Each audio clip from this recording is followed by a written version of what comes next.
Okay, next excerpt. We tried to come up with a list today that gives some variety, both in articulation, in sound, in style, in personality, and in instruments. So the next piece we're going to do is the Danse Infernal from Stravinsky's Firebird Suite, the 1919 version.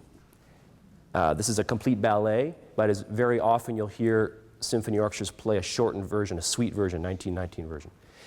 Now here, what I'm looking for is the opposite of the Mussorgsky, more dynamic accenting and articulation. So let's hear the opening of this movement. Actually, why don't you give me from this A only and then continue, okay?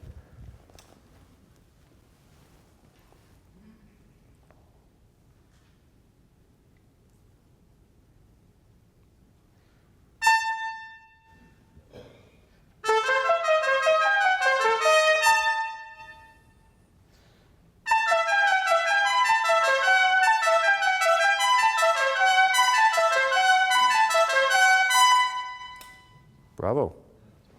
Bravo.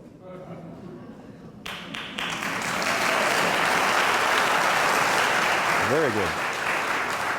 That's very good. Now, you're accurate, you got the right volume, got the right articulation. Now, let's peel a few more layers off the onion.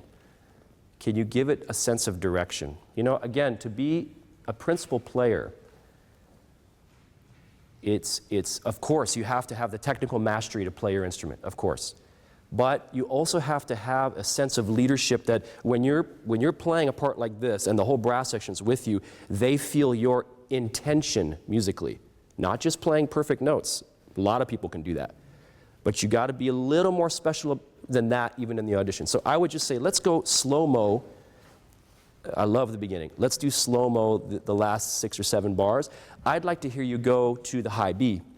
Now you accented the high B exclusive to the phrase. You put the high B out there and divorced it from the rest of the phrase. Can you go to the high B? Can you show the momentum to the high B? So if we just slow it down.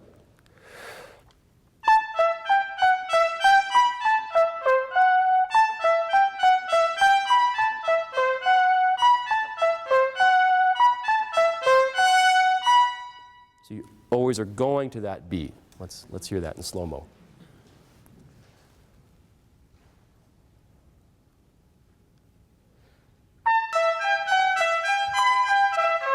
Try it again. Let's try it again. So right in time. 1, 2, 3.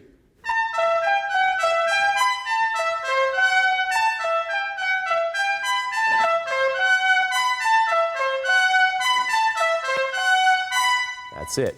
That's it. Now, on the high note, if I were to be hypercritical, if it was me sitting on the panel judging you to join my trumpet section, I would say, that high B was a little split.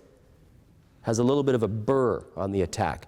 So it's loud, it has the musical intention, but can you make it a more beautiful quality on that beat? Let's just take a scale.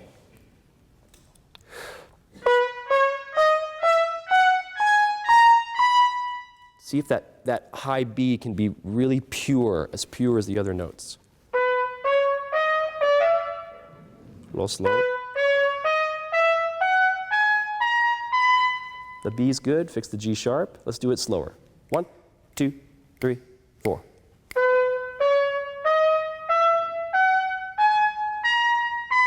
Beautiful. Okay, Stravinsky, as much as it is about rhythm, it's about articulation. And a lot of the orchestral writing for brass is loud articulation.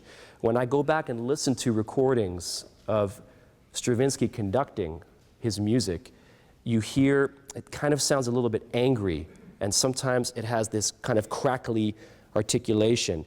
And now the level of brass playing is so much more sophisticated that we can play this loud and still have a beautiful sound. Especially in an audition, you never want to show a note that's not your most beautiful, even if you have to back off a little bit on it. So let's do this from the beginning again, the whole thing. Just a little more shaping, a little more direction, and listen to the quality of the articulation on every note.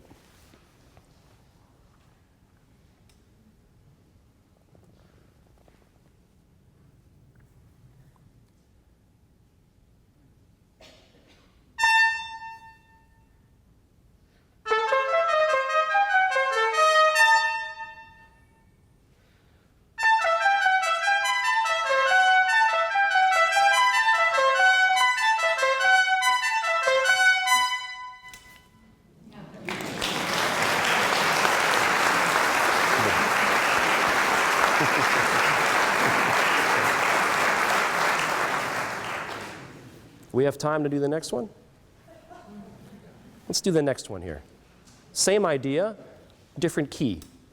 And why don't we, just for sake of variety, let's honor Stravinsky's marking here of 168, which is much faster. I'm not a human metronome, but it's about. So can we get there?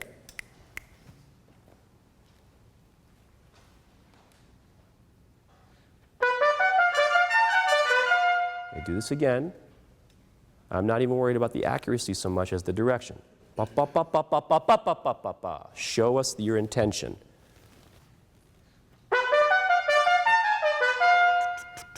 One, two, three. 1, 2, 3. 1, 2, 3. 1, 2, 3.